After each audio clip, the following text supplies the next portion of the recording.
Assalamualaikum warahmatullahi wabarakatuh. Pada video ini kami akan menjelaskan hal mengenai penjadwalan prosesor CPU. Sebelum itu kami dari kelompok 4, semoga apa yang akan kami sampaikan nanti akan dipahami, dimengerti, dan bermanfaat. Saya Lia Nur Alfa dengan NIM 8020220184. Saya sebagai pemateri pertama akan menjelaskan hal mengenai FCFS. Sebelum itu kita akan mengurutkan tabel berikut ini. Di sini ada tabel P1, P2, P3, P4, P5, P6, dan P7. Ada saat tiba dan lama proses. Itu saat tiba dan lama proses. Saat tibanya itu kita harus mengurutkan yang terlebih dahulu atau mengurutkan dari angka yang paling kecil ke terbesar. Setelah kita urutkan, itu ada P1 dengan 0 dengan saat tibanya itu 0, P2, P6. Kenapa P2 terlebih dahulu daripada P6 padahal saat tibanya itu sama-sama 1? Kita harus melihat lama prosesnya. Lama proses P2 itu 3 dan lama proses P6 itu 6. Jadi kita harus mendahulukan P2 lebih dahulu. Setelah itu ada P5, P4, P3, dan P7.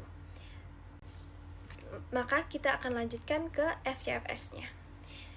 Sebelum itu kita harus mengetahui FCFS itu apa. FCFS itu singkatan dari First Come First Server dengan sistem antrian penjadwalan yang mengutamakan proses yang pertama kali diinput akan dilayani terlebih dahulu hingga selesai. Algoritma yang paling sederhana ini digunakan oleh CPU. Dengan menggunakan algoritma ini, proses yang statusnya ready dimasukkan ke dalam FIFO atau first in first out. Jadi yang duluan datang akan dieksekusi. Pada tabel ini kita bisa lihat ya, kalau ada nama proses, AT itu arrival time, BT itu burst time, ST itu start time, FT itu finish time, dan RT itu response time. Sebelum itu kita akan menjumlahkan semua BT-nya terlebih dahulu untuk mendapatkan lama proses keseluruhannya. Setelah kita dapatkan dan kita jumlahkan, itu dapatnya 27. Maka di bawah tabel itu kita letakkan kolomnya, dan kolomnya itu berjumlah 27. Setelah itu kita akan menjalankan AT yang paling kecil terlebih dahulu, yaitu P1. Di startnya itu dari 0 dan finishnya itu dari 5. Nah, untuk mencari RT itu FT dikurang AT. Jadi 5 dikurang 0 sama dengan 5. Untuk F2 sama juga jalannya. Startnya itu dari 5 karena finish yang pertama tadi sudah berjalan 5. Kita bisa lihat di kolom di bawah itu ya teman-teman. Itu dari 0 sudah berjalan ke 5. Jadi harus dilanjutkan start yang punya 2 itu ke 5. Jadi di startkan dari 5 ditambah 3 burst time-nya. Jadi 5 ditambah 3 itu 8. Nah, untuk mencari RT tadi kita kurang FT dikurang AT, yaitu hasilnya menjadi 7. Kita lihat kolom di bawah. Itu jalanlah jadinya 5 ke 8, maaf.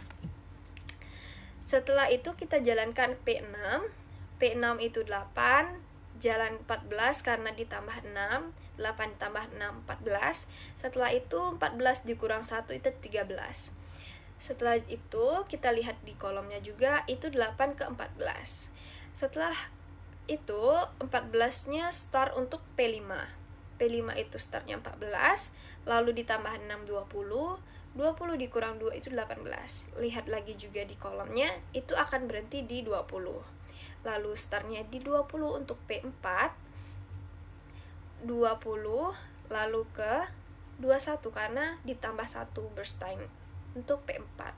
Itu sudah sesuai warna ya teman-teman. Kita bisa lihat ada warna oranye, kuning, kuning muda, hijau muda. Nah, ini untuk P4. Lalu untuk mencari RT-nya itu 21 dikurang 3 yaitu 18. Nah, lanjut kita ini lihat di kolomnya itu berjalan ke 21. Nah, 21 untuk start untuk P3. 21 ditambah 4 yaitu 24, 25. 25 ini dikurang 4 jadi 21. Lanjut lagi, ini di kolomnya menjadi ke 25. Nah, pada P7 itu kita lanjut lagi dari 25 ke 27. Itu 25 ditambah 2, 27, dan 27 dikurang 5 itu 22. Nah, untuk mendapatkan TI-nya itu kita dengan menjumlahkan TI sama dengan anggota keseluruhan RT. Jadi semua dari anggota RT itu dijumlahkan menjadi 104. Lalu TR-nya sama dengan seluruh anggota TI per N proses. Jadi seluruh nama proses. Jadi prosesnya itu ada 7. Jadi TI per N proses sama dengan 104 per 7, hasilnya itu 14,857. Nah, di sini saya sudah menjelaskan mengenai FCFS. Jadi nilai terakhirnya itu 14,857. Sekian dari saya penjelasan mengenai FCFS, maka materi selanjutnya akan dilanjutkan oleh teman saya. Perkenalkan, nama saya Muhammad Zikri Renata, dan NIM saya adalah 80202200137. Di sini saya akan menjelaskan tentang PSJF. Sebelum masuk ke materi, kita harus tahu dulu PSJF itu apa. Nah, PSJF sendiri adalah penjadwalan algoritma yang terdapat di dalam CPU. PSJF memberikan prioritas kepada pekerjaan yang memiliki durasi yang lebih pendek. Jika ada proses baru yang datang dan memiliki burst time lebih pendek, maka proses yang dieksekusi akan diberhentikan atau dialihkan terlebih dahulu ke pekerjaan yang lebih pendek tadi. Di sini kita sudah lihat dalam soal adalah T dan BT-nya. Nah, untuk menentukan Gantt chart-nya itu adalah hasil dari BT-nya. Kita akan menjumlahkan keseluruhan BT dan kita akan mendapatkan nilai yaitu 27. Maka BT-nya adalah dari 0 sampai 27. Nah, karena kita akan membahas PSJF, kita akan memindahkan BT-nya ke kotak yang sudah disediakan ini agar mempermudah prosesnya dan supaya kita lebih mudah memahami PSJF-nya. Nah, sini kita pindahkan. Kita bisa lihat P1 memiliki burst time 5, P2 memiliki burst time 3, sama ya. Nah, di sini kita akan melihat dari arrival time 0, yang memiliki arrival time 0 adalah program 1. P1 sendiri yang memiliki arrival 0. Maka dia tidak ada yang perlu dibandingkan lagi. Dia akan berjalan sebanyak satu kali dulu. Nah, di sini startnya adalah 0 dan berhenti di 1 dulu. P1-nya pun berkurang dari 5 menjadi 4 karena sudah berjalan selama satu kali. Kita akan membandingkan lagi di arrival time ke 1 karena dia sudah masuk ke arrival time 1. Kita akan membandingkan program 1, 2, dan 6.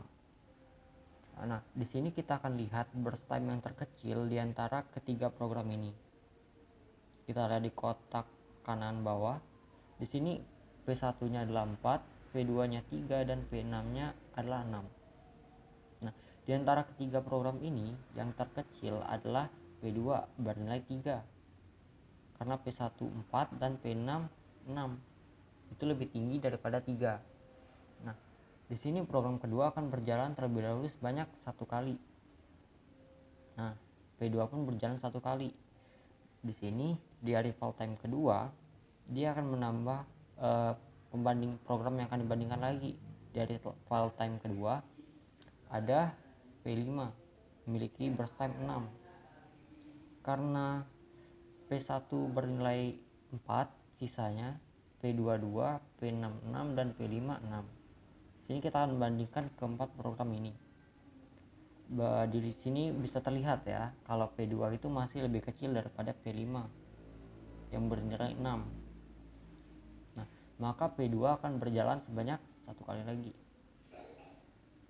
Nah, P2-nya menjadi 1 sisanya. Di sini kita sudah masuk ke arrival time yang ketiga. Setelah masuk yang ketiga, di sini masuklah P4 yang memiliki burst time 1.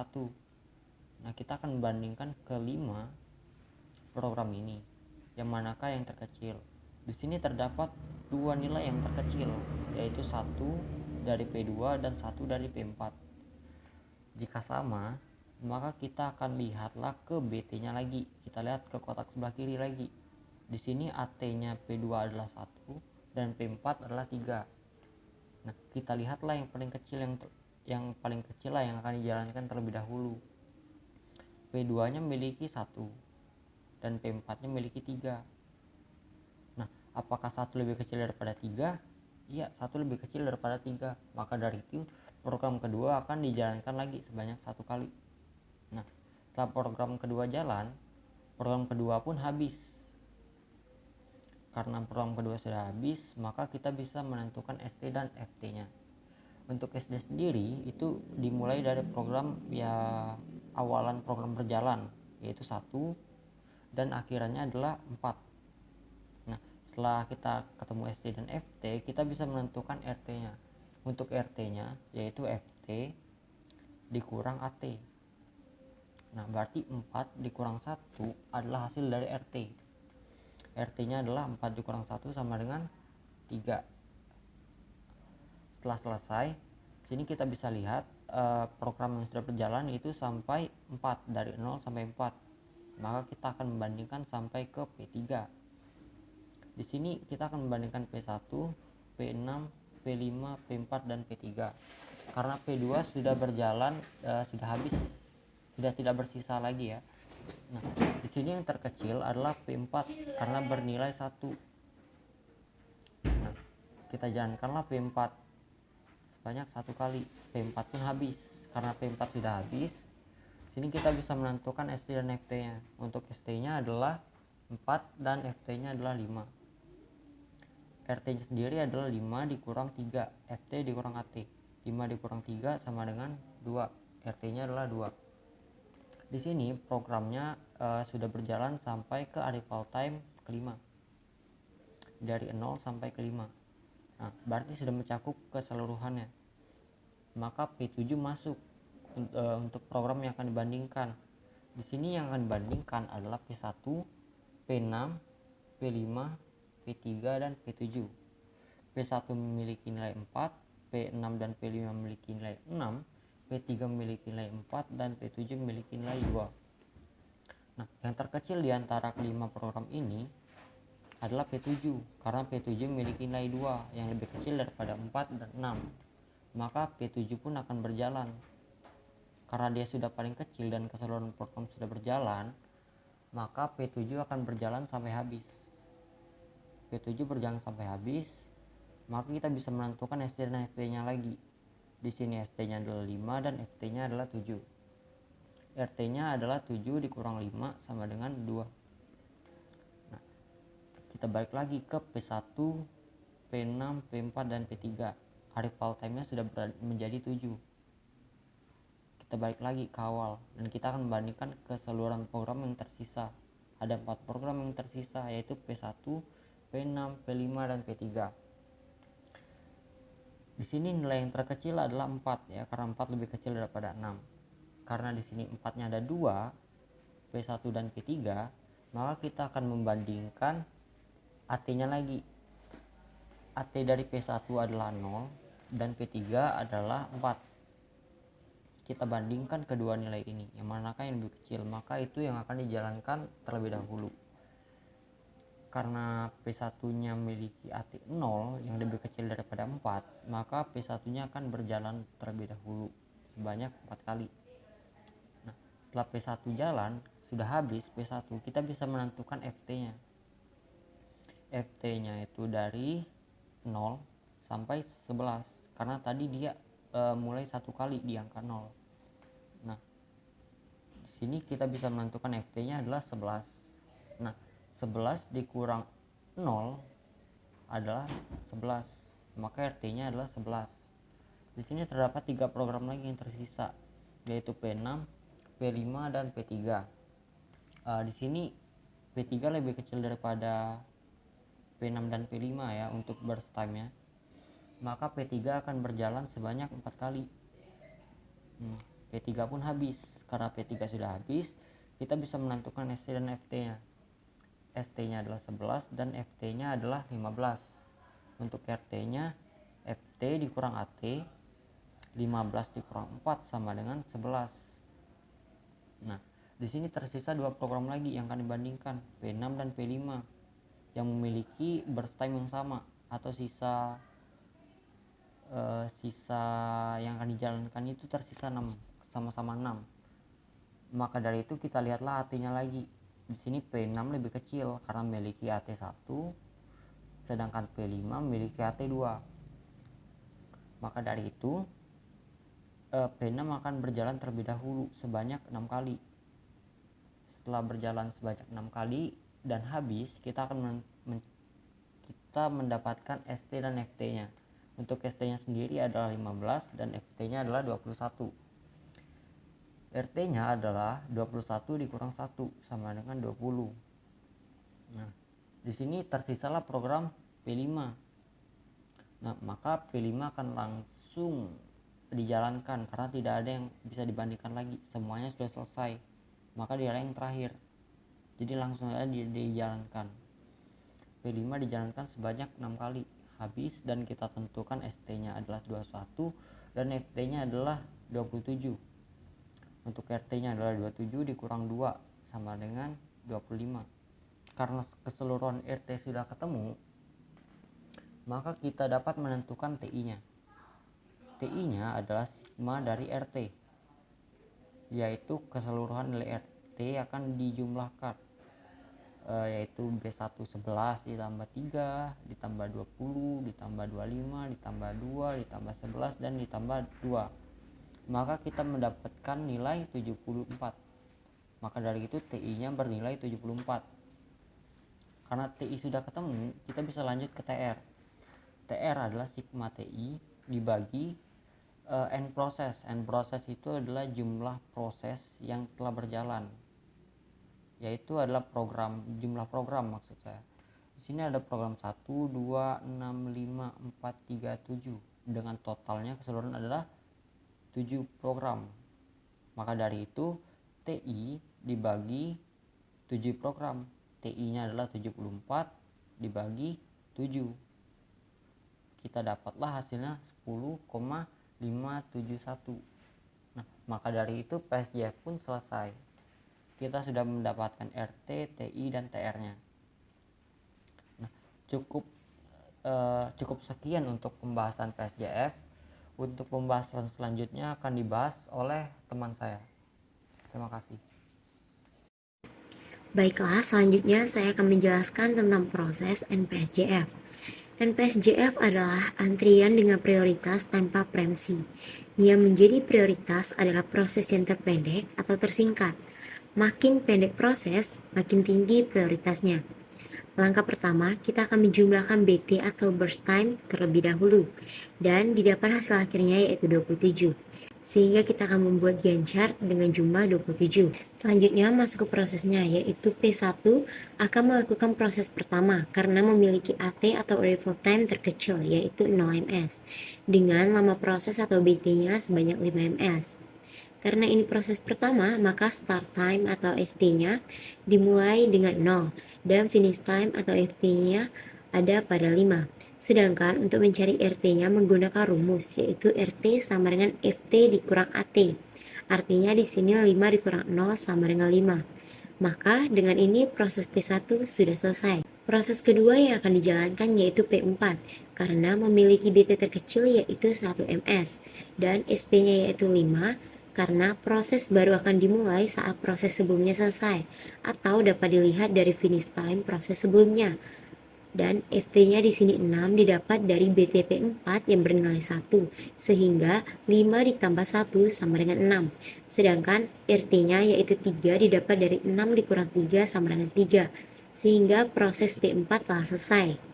Proses ketiga yang akan dijalankan yaitu P7 dengan lama proses atau BT-nya 2ms dan ST-nya yaitu 6, dilihat dari finish time proses sebelumnya yaitu P4, dan FT-nya yaitu 8 didapat dari 6 ditambah 2 sama dengan 8, dan untuk RT-nya yaitu 3.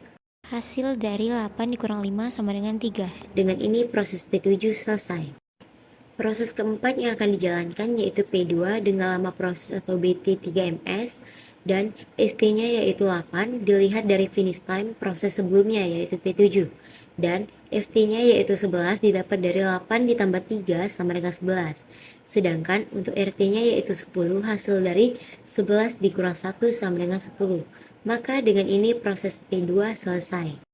Proses kelima yang akan dijalankan yaitu P3 dengan lama proses atau BT-nya 4ms dan ST-nya yaitu 11 dilihat dari finish time proses sebelumnya yaitu P2, dan FT-nya yaitu 15 didapat dari 11 ditambah 4 sama dengan 15.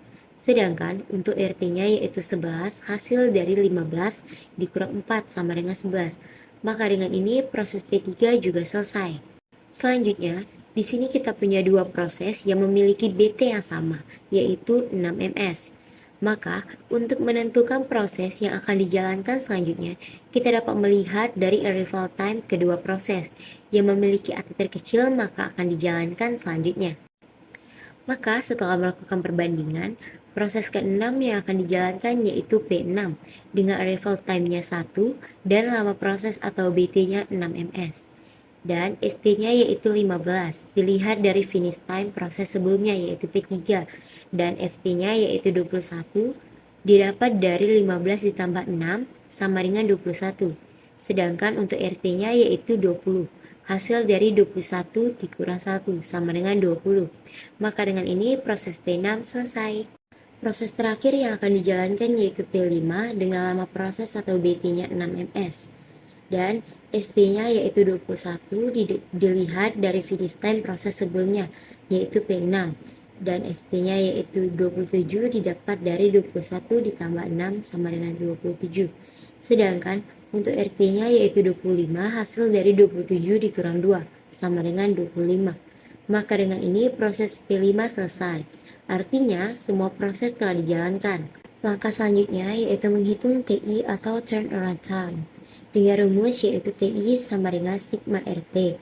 Artinya kita akan menjumlahkan semua RT atau response time pada setiap proses, yaitu 5 ditambah 10 ditambah 20 ditambah 25 ditambah 3 ditambah 11 ditambah 3, dan didapat hasilnya sama dengan 77. Selanjutnya menghitung TR dengan rumus TR sama dengan sigma TI per N proses. Sigma TI-nya kita dapat 77, dibagi N prosesnya yaitu 7 karena kita memiliki 7 proses.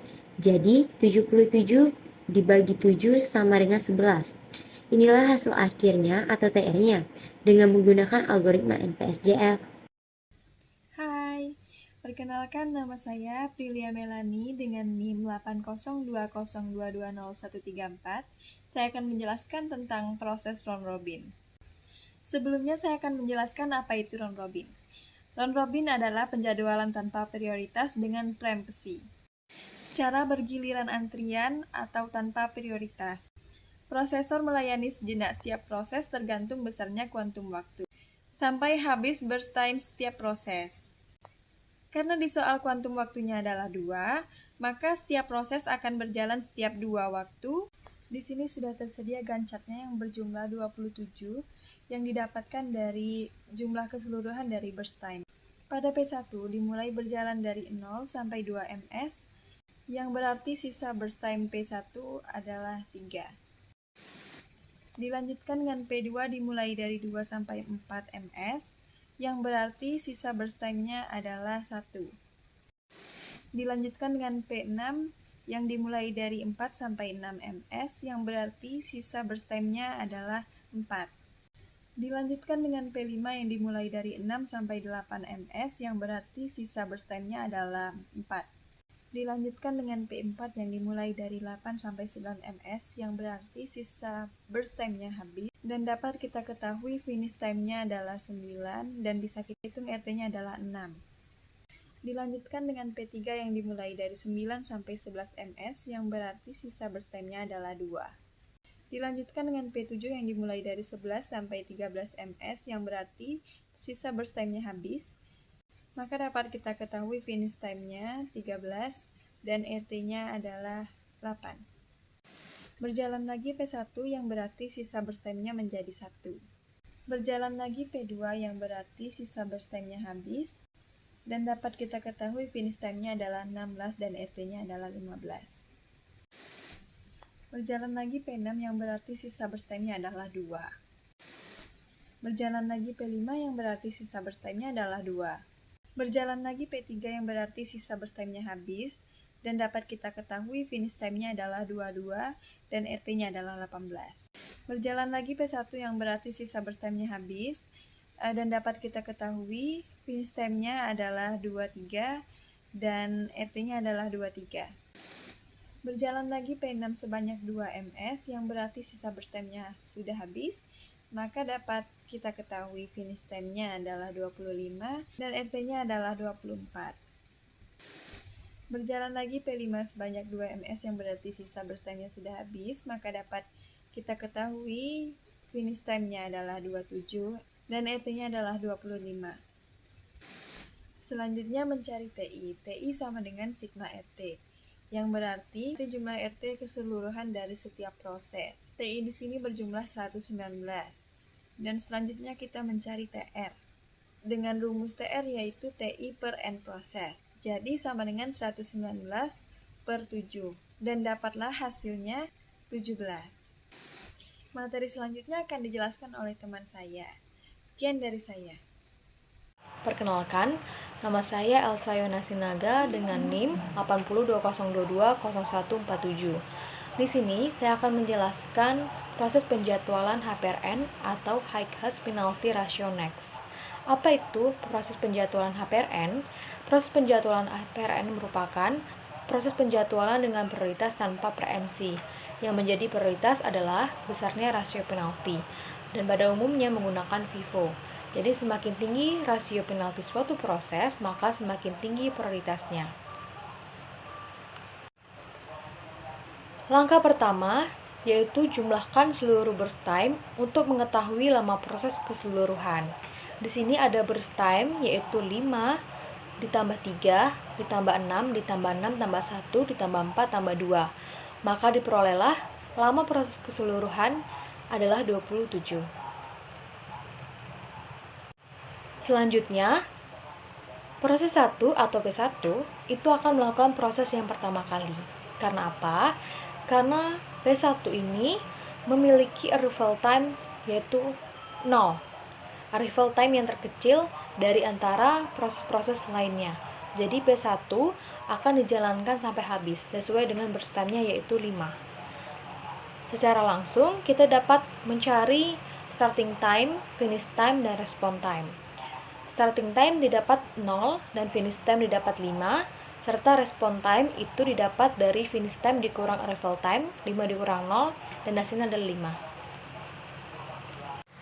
5. Antrian pertama telah diproses.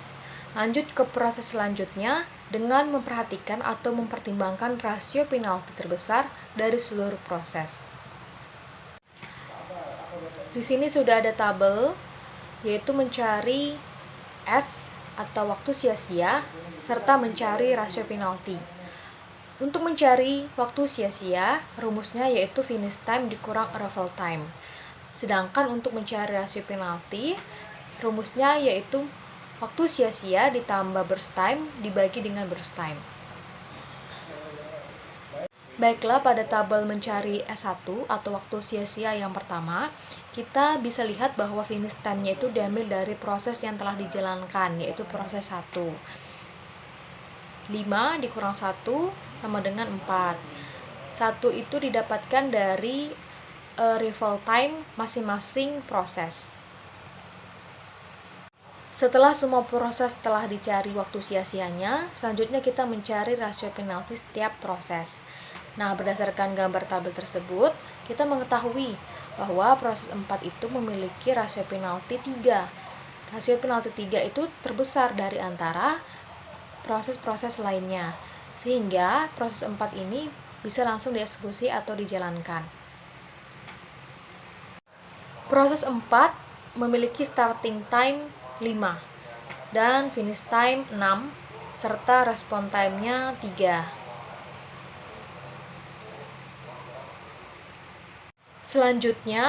Selanjutnya, lakukanlah dengan cara yang sama, yaitu mencari rasio penalti terbesar untuk mengetahui proses yang mana akan diproses terlebih dahulu.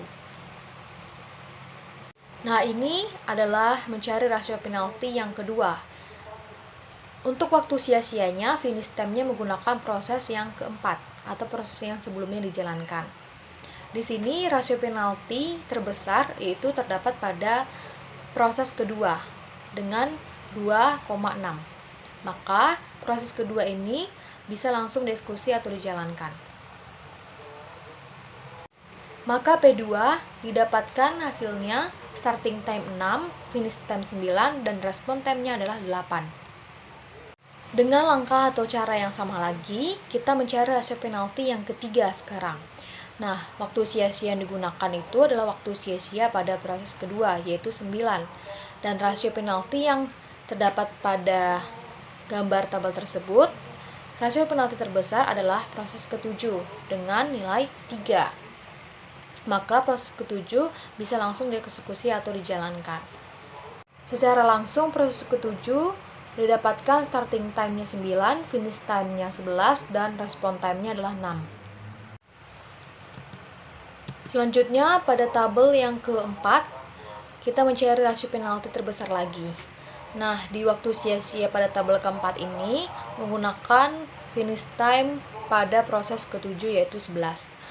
Rasio penalti terbesar didapat dari proses ketiga, yaitu 2,75, sehingga proses ketiga dapat langsung dijalankan atau dieksekusi. Nah, di sini P3 memiliki starting time 11, finish time-nya 15, dan respon time-nya adalah 11. Dengan cara yang sama lagi, untuk mencari waktu sia-sia pada tabel yang kelima, kita bisa lihat bahwa finish time-nya menggunakan proses ketiga, yaitu 15. Dan rasio penalti terbesar didapat dari proses ke-6, yaitu dengan 3,3. Maka proses ke-6 dapat langsung dijalankan atau dieksekusi. Berdasarkan gambar tabel yang terakhir atau tabel yang kelima, kita bisa lihat bahwa P5 itu merupakan satu-satunya proses yang tersisa. Jadi P5 bisa langsung dieksekusi. P5 di sini didapatkan starting time-nya adalah 21, finish time-nya 27, dan respon time-nya adalah 25. Setelah semua proses telah didapatkan starting time, finish time, dan respon time-nya, selanjutnya kita akan mencari proses time-nya. Proses time atau TI di sini itu merupakan sigma atau hasil keseluruhan jumlah dari respon time-nya. Di sini respon time-nya ada 5 ditambah 8 ditambah 20 ditambah 25 ditambah 3 ditambah 11 tambah 6, maka didapatkan proses time-nya adalah 78. Selanjutnya, kita akan mencari average waiting time atau TR-nya. Didapatkan dari hasil sigma TI atau jumlah dari seluruh proses time-nya dibagi banyaknya proses. Banyaknya proses di sini adalah 7 karena prosesnya dari P1 sampai dengan P7. Jadi, 78 dibagi 7 didapatkan average waiting time-nya adalah 11,142. Baiklah, berdasarkan hasil dari pencarian kelima proses dengan berbagai algoritma tadi, kelompok kami dapat membuat kesimpulan bahwa algoritma yang baik dan paling efektif untuk digunakan sebagai penjadwalan proses adalah algoritma PSJF karena memiliki hasil TR atau rata waktu tunggu yang paling kecil dari proses-proses yang lainnya. Proses penjadwalan yang efektif selanjutnya adalah NPSJF dan HPRN karena hasil TR-nya yang tidak jauh berbeda dari PSJF. Serta penjadwalan yang kurang efektif menurut kelompok kami yaitu RR dan FCFS karena memiliki hasil TR yang besar dan jauh berbeda dari PSJF. Sekian pemaparan video dari kelompok kami. Thanks for watching.